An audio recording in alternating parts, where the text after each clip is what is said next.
रेत की मछली पार्ट 5।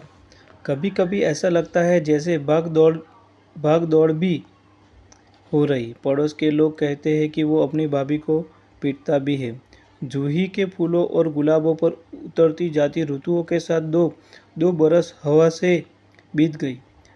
प्रेम आत्माओं की वह आवाज़ जूही और पनसुतिया के फूलों के साथ जैसे कांटों की तरह अनिवार्य हो गई थी। उस अस्वाभाविक और किसी हद तक महसूस किए प्रति मन सहज हो आया था। शायद एक जगह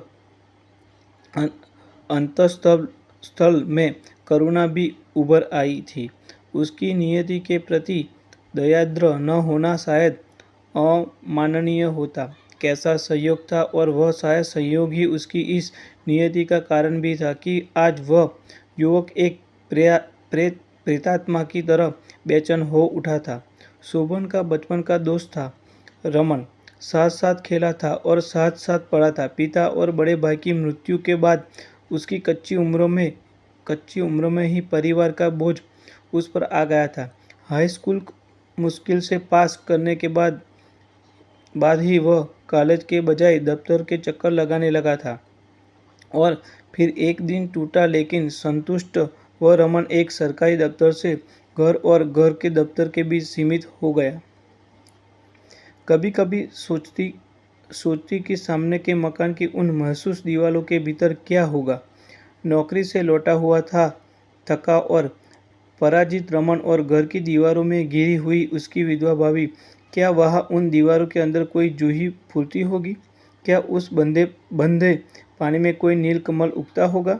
अगर उगता होगा तो शायद सिर्फ एक रात के लिए, और सुबह फिर मुरझाकर मर जाने के लिए। भाभी जवान थी लेकिन बंधी हुई। मर्यादाओं की दीवारें इतनी ऊंची थी कि उनके इस पार झांकना भी मुश्किल था। मुमकिन है थका और पराजित रमन उस कठिन युवती का अंकशाही भी होगा। पड़ोस में तरह तरह की बातें भी थी। शायद दबी जबान में ताने भी सुनाई दे जाते थे। लोग यह भी कहते थे कि उसकी भाभी रमन की शादी इसलिए नहीं होने देता चाहती कि उसकी अपनी हसरत पूरी नहीं होगी। उदासी, खिन्नता, अपमान, पराजय से शायद रमन की किसी प्रेत की तरह ठंडा भी पड़ गया था। रात के अंधेरे सन्नाटों में सहसा वह चीखना चिल्लाता शुरू कर देता था।